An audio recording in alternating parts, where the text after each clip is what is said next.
All right, let's dive right into this book, Mandate for Leadership. It's full of all kinds of policy recommendations. Yeah. It's like a peek behind the curtain to see what conservative thinkers are thinking about right now. Yeah, and especially because this book is like a follow-up to one that was really influential back in the 80s during the Reagan administration. So Well, with a new administration coming in 2025, these ideas could really gain some traction. yeah, especially with all this talk about, a potential return to conservative principles. Right. This book really feels like a blueprint for what that might look like. And the scope is huge. Mhm. We're talking Department of Defense, energy education, even the IRS. I mean, Yeah, you name it, it's in there. it's all in there. So anyone who really wants to understand, the political landscape and where things might be headed, this book is a must-read. It's not just about the specifics, It's No. about the bigger picture, the philosophy behind these ideas, Yeah. and what it would mean for the country if they were actually put into practice. So let's jump right in. The book starts with a section on restoring the American family, which, it really puts the family front and center as like the bedrock of society. Yeah, they're not just talking about it in general terms either. And they Yeah. get into some pretty specific policy shifts, like getting rid of marriage penalties in the welfare system and the tax code. Because those penalties actually discourage couples from getting married, especially if they're both receiving benefits. Right. It's like these policies are actually working against the traditional family structure. It's interesting because it's almost like they're trying to use policy to shape a particular vision of what the family should look like. And they also talk about work requirements for food stamps. The idea being to encourage self-sufficiency and reduce dependence on government aid. And they even bring up this idea of using government power, like the tax code, to actually strengthen families and parental authority. So that could be like tax breaks for families with a lot of kids or policies that really favor, the traditional two-parent household. Right. It's pretty bold. It really is. It raises a lot of questions. Yeah. I mean, on the one hand, you could say that, these policies could lead to stronger family units, which would then make for a more stable society. Right. But on the other hand, you have to wonder if they're overstepping a bit. Are they being too intrusive or maybe even discriminating against different types of families? Yeah. And what about the unintended consequences, for families who really rely on these safety nets? Exactly. It's a complex issue with a lot of layers. And this idea of using government power to promote a certain vision of society, it kind of runs through the whole book. It connects a lot of the different policy areas. Oh, that's interesting. Yeah. Well, speaking of connecting the dots, the next section is all about the federal bureaucracy. And it's not pretty. They really go after it. Yeah, they claim it's bloated, inefficient, out of control. And it's not just your typical big government complaints. Right. They're saying it's actually unconstitutional, that it's grown so big that it's overstepping its boundaries and infringing on the rights of states and individuals. So it's a fundamental disagreement about the role of the federal government to begin with. Exactly. They want to see a major shift in power away from Washington and back to the states and local governments and communities. And they get really specific, too, like with the Office of Management and Budget. They want to see it restructured into smaller, more focused divisions so that the president has more control over policy. It's all about reasserting presidential authority and pushing back against what they see as an overreaching federal government. Yeah, they're basically saying, let's get the government out of the way and let individuals and communities thrive. But that raises questions too, right? I mean, what about oversight? Of course. What about the potential for abuse of power? That's the big question, isn't it? Less government intervention, but how do you ensure accountability and protect against the downsides? Right. And speaking of accountability, the next section tackles national security. Yeah. And wow, do they take a hard line, especially when it comes to China. Yeah, they really single out China as the biggest threat facing the United States. They call for a major boost to the Department of Defense. Yeah. Modernizing and expanding the nuclear arsenal, getting allies to step up and share more of the burden, even very specific things like strengthening multi-year procurements for defense contracts so that there's a steady stream of funding for the military. It's really all about making sure the U.S. has what it takes to counter China's growing influence. And then there's this interesting point about prioritizing domestic and allied production for defense items under these Buy America requirements. It's like they want to make sure that American taxpayer dollars are going to American jobs and industries. It's classic economic nationalism, protecting American businesses and workers from foreign competition, especially from China. But doesn't that risk starting trade wars? Well, yeah, some people would say that. And how would our allies feel if we suddenly start putting American companies first? Right. I mean, the argument is that it's necessary to protect our national security and economic interests, even if it means upsetting some people. It's a tough call for It sure. is. And they don't stop there.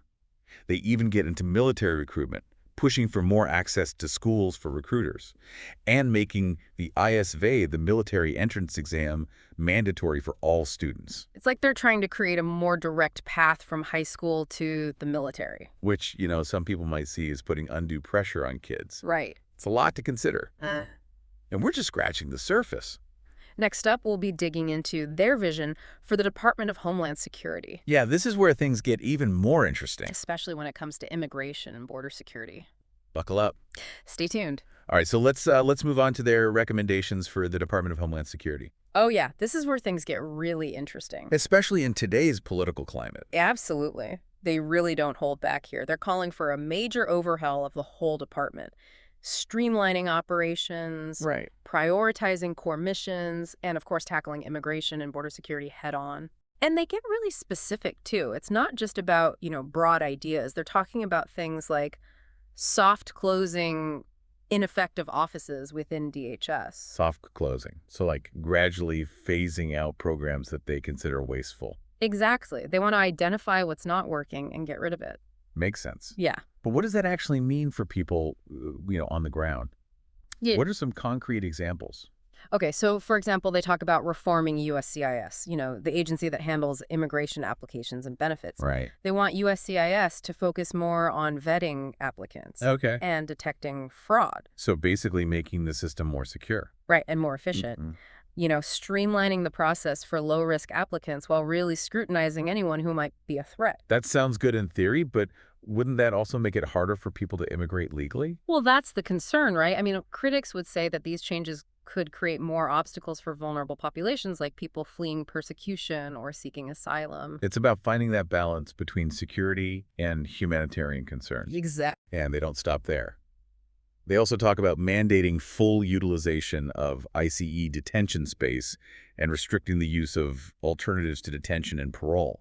Right. They're definitely advocating for a tougher stance on immigration enforcement. So just to clarify for our listeners, alternatives to detention are programs that allow some immigrants who are awaiting their court hearings to live in the community instead of being detained. Right. It might involve things like ankle bracelets or regular check-ins with immigration officials. And parole is a way for people to enter the U.S. temporarily, even if they don't meet the normal requirements for admission. Usually for humanitarian reasons or if it's in the public interest. So they're basically saying detention should be the default, not these alternatives. Yeah, even for people who haven't been convicted of any crimes. This is going to be a controversial one for sure. Oh, absolutely. Supporters would argue that it's necessary to deter illegal immigration and protect national security. But opponents would say it's inhumane and costly and maybe even counterproductive. Right. The argument is that it could actually make communities less safe by driving immigrants further underground. Okay, and speaking of communities, they also propose reforming FEMA, the Disaster Response Agency. Right. They want to encourage more preparedness at the state and local level. Basically shifting responsibility away from the federal government. So it's all about empowering communities to take care of themselves. To a certain extent, yeah. Their vision for Homeland Security is really about a smaller, more focused agency with a strong emphasis on enforcement and what they see as tighter border control. It's a vision that's going to resonate with some people for sure, but also raise concerns about civil liberties and humanitarian issues. Absolutely. It's a complex issue with no easy answers. Well, let's shift gears now and move on to education. They have a whole section on the Department of Education, and they're calling for some pretty big changes there, too. Yeah, they want to see a real shift in power dynamics, putting parents in control and giving them more choices. Or school choices. Yeah. Okay. But what does that look like in practice? Well, they talk about things like rolling back regulations on charter schools Right. and civil rights data collection, which could affect funding and oversight. That. They also want to reverse the expansions of student loan forgiveness programs. So basically less government intervention in education. Right, more freedom for parents and students to choose their own path. And a tighter focus on fiscal responsibility. Exactly. And they get into some pretty specific examples, too. Like, they want to restore due process protections in Title IX enforcement. Which is all about ensuring fairness in cases of sexual harassment or assault. Right. They want to make sure everyone has a chance to present their side of the story. And they also want to expand school choice options for certain populations, like those in Washington, D.C., military families, and people living on tribal lands. So giving them access to a wider range of educational opportunities. Exactly. This is a pretty radical overhaul in the education system. Yeah. They're touching on everything from funding and curriculum to parental involvement and the role of the federal government. Yeah, this is going to spark some serious debate. No doubt about it. Supporters would say it leads to more educational freedom and personalized learning. Right. But critics would worry about potential inequities, in funding access and quality of education, especially for disadvantaged communities. It's a complex issue with far-reaching consequences. Absolutely. Okay, well, let's move on from the classroom to the energy sector. This is another area where they have some strong opinions. Oh, yeah. They're all about American energy independence, reducing our reliance on foreign sources. They want America to be energy dominant. Exactly. And they're not big fans of what they see as market-distorting subsidies for clean energy projects. Right. They're skeptical of government intervention in the energy market. They think it picks winners and losers. So less investment in renewables, more focus on traditional energy sources like oil, gas, and coal. Exactly. They want to unleash the power of the free market. Okay, so what are some of their specific recommendations to achieve this energy dominance? Well, for one thing, they want to refocus national labs on basic research instead of applied energy programs. So taking a step back from trying to develop specific technologies. Right. They want to focus on fundamental science and let the private sector take it from there. Interesting. And they also want to accelerate the cleanup of radioactive waste from nuclear weapons projects. Which could pave the way for a revival of the nuclear power industry. Okay, so less government involvement in picking energy winners and losers, and more focus on unleashing the power of the free market, even if it means prioritizing traditional energy sources over renewables. That's the gist of it, yeah. This is going to be controversial, too. I mean, a Uh-huh. lot of people are going to be concerned about the environmental impact of such a shift. Oh, for sure. Proponents would argue that it would lead to lower energy costs, greater energy security, and a stronger domestic energy industry. Right. But critics would point to the potential for increased environmental damage, a slower transition to renewable energy, and the risk of falling behind in the global race for clean energy technology. It's a classic clash between economic and environmental priorities. It really is. Yeah. And it's a debate that's not going away anytime soon. Well, from energy, let's turn our attention to another agency that's often in the hot seat, the EPA. Ah, yes, the Environmental Protection Agency. They propose some pretty significant changes there, too, advocating for more transparency, sound science, and a reduction in regulatory burdens. They believe the EPA has become too powerful, too bureaucratic, and too quick to impose costly regulations that stifle economic growth. So a leaner, more industry-friendly EPA. What are some specific examples of what they're proposing? Well, they want to streamline the EPA's laboratory structure, Okay. and they want to reject funding for unauthorized programs and peer review activities. So less funding for research and a more skeptical approach to regulations. Right. They really want to rein in the EPA's authority and shift the balance of power towards industries that are subject to environmental regulations. And they also call for revisiting and potentially repealing or reforming what they consider outdated environmental statutes. Including the Global Change Research Act of 1990, which could have a big impact on climate change policy. Wow, and they want to add teeth to policies that require transparency and reproducibility in EPA science. Yeah, making it easier to challenge the scientific basis for regulations. It seems like with every agency they tackle, they're pushing for a smaller role for the federal government. That's definitely a consistent theme. They see a fundamental imbalance between the federal government and the people. Okay, so let's move on to international trade, particularly with China. This is where things get really interesting because there's actually some disagreement within the conservative movement itself. Right. The book includes perspectives from both Peter Navarro, who's known for his hawkish stance on China, Right. and Philip Lassman, who's more of a free trader. So it's a real clash of ideologies. It is. So on the one hand, you have this call for a more protectionist, confrontational approach to trade with China. And on the other hand, you have an argument for sticking with free trade principles, even with a competitor like China. Exactly. So it's a question of how to deal with China's economic practices, things like intellectual property theft and currency manipulation. So what's Navarro's take? Navarro sees these practices as a direct threat to American manufacturing and national security. Okay. He wants to use tariffs and other trade barriers to pressure China into changing its behavior. So a more aggressive approach. Exactly. Yeah. He essentially wants to decouple the U.S. and Chinese economies to reduce our reliance on China. That sounds pretty risky.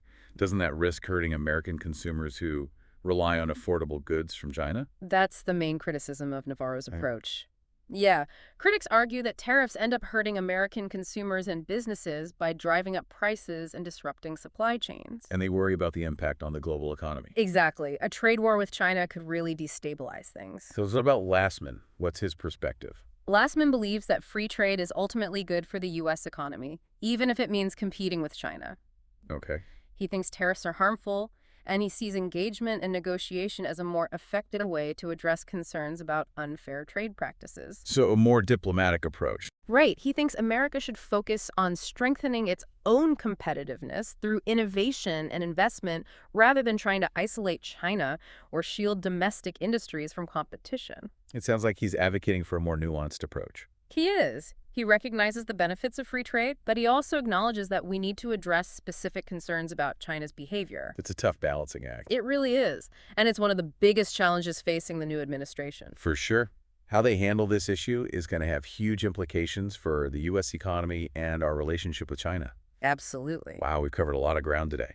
From strengthening the American family to reforming the bureaucracy, bolstering national security, overhauling education, rethinking energy policy, and now international trade. It's a lot to take in. It is. And believe it or not, there's still more to come. When we come back, we'll dive into their recommendations for reforming the IRS. Taxes. Now, that's something everyone can get excited about. Well, they make it pretty interesting. Trust me. Their proposals could have a big impact on your wallet. I'm all ears. Stay tuned as we continue our deep dive into Mandate for Leadership, the Conservative Promise. Welcome back to the deep dive. We're getting close to the end of our exploration of Mandate for Leadership, and we've saved a maybe controversial topic for last. Reforming the IRS. Yeah, taxes. Not usually the most thrilling subject. I know, right? But the way they presented this book is actually pretty interesting. They basically make the case that the IRS has become this giant, out-of-control bureaucracy. Okay. Totally out of touch with everyday taxpayers, unresponsive, maybe even politicized. They say it's in desperate need of a major overhaul. So not just like tweaking things here and there. They're Yeah. talking about a complete transformation in how the IRS works. Exactly. They want to see an IRS that's smaller, more focused, and ultimately more accountable to the people it's supposed to serve. Right, I'm listening. What are some of the concrete changes they propose? Well, one of the big ones is simplifying the tax code itself. They argue that the current code is way too complicated, full of loopholes and exemptions that benefit special interests while burdening regular Americans. So make it simpler, fair, easier to understand. Exactly. And less prone to manipulation. That sounds great. But wouldn't simplifying the tax code also mean the government collects less revenue? That's a valid concern. I mean, critics would definitely say that. Right, because how do we fund essential services and programs if we're bringing in less tax money?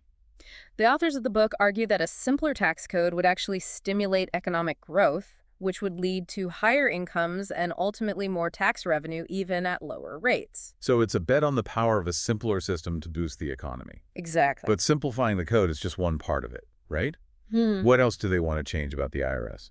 They also want to see greater protection of taxpayer rights. Okay. They feel like the current system often puts taxpayers at a disadvantage when they're dealing with the IRS. Makes sense. So they propose reforms to the appeals process to make it easier for taxpayers to challenge IRS rulings. And they call for more transparency in IRS operations to make it harder for the agency to operate in secrecy. So more checks and balances, more accountability. Exactly. They believe that if the IRS is more accountable and transparent, it'll be less likely to abuse its power and more responsive to taxpayers. That makes sense. And then there's this really interesting proposal to scale back the IRS's non-tax missions. Right. They argue that the IRS should focus solely on collecting taxes, not on things like enforcing healthcare mandates or other policy objectives. Because those things are outside its core mission. Exactly. They see it as mission creep. You know, it's made the agency less effective at collecting taxes and more susceptible to being used for political purposes. But wouldn't limiting the IRS's role make it harder to enforce certain policies, especially in areas like social welfare or healthcare? Yeah, that's the counter-argument. Critics would say that the IRS plays a vital role in enforcing a whole range of policies, and that limiting its role would weaken the government's ability to implement those policies. It's a tough question for sure. It is. The authors of the book would argue that these non-tax missions should be handled by other agencies that are better equipped for those tasks. So let the IRS focus on what it's supposed to do best. Collect taxes. Right. It's interesting how this debate about reforming the IRS really goes beyond just taxes. It does, doesn't it? It touches on fundamental questions about the role of government, the balance of power between citizens and institutions, and ultimately the kind of society we want to live in. You're absolutely right. This deep dive into mandate for leadership has been a real journey through a whole universe of conservative policy ideas touching on practically every part of American life. We've covered a lot of ground. We have. From strengthening families to reforming the bureaucracy, bolstering national security, transforming education, reshaping energy policy, rethinking international trade, and now reimagining the IRS. It's been eye-opening, to say the least.